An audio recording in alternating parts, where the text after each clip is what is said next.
no, it's not just cars you have to be on the lookout for.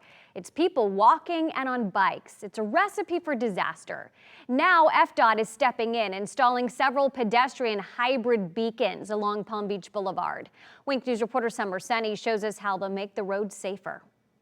I'm standing in front of a memorial where a 14-year-old boy was hit and killed by a driver while riding his bicycle back in May.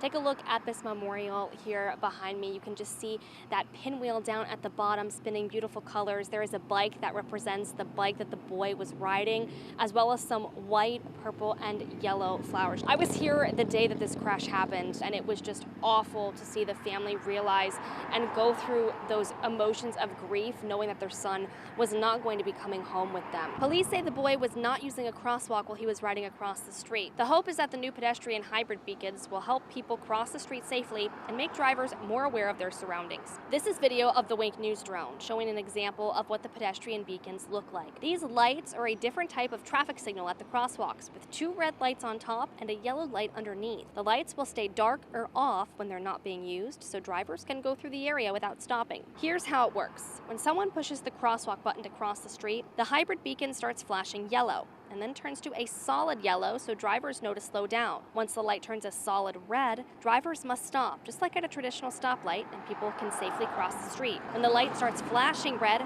drivers must stop, but can keep driving if the street is clear. FDOT says these signals are effective for places where there are 3 or more lanes of traffic and the speed limit is higher than 35 miles per hour, just like here on Palm Beach Boulevard. FDOT says these are also proven safety measures. Take a look at some of their statistics. According to them, the pedestrian hybrid beacons have a 55% reduction in pedestrian crashes, a 29% reduction in total crashes, and a 15% reduction in fatal and serious injury crashes. I've reached out to FDOT today to ask them when we can expect these beacons to be finished and ready to go for people to use them.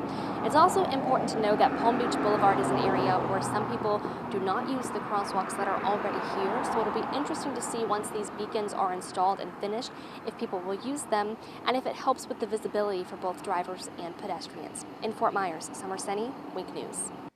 Pay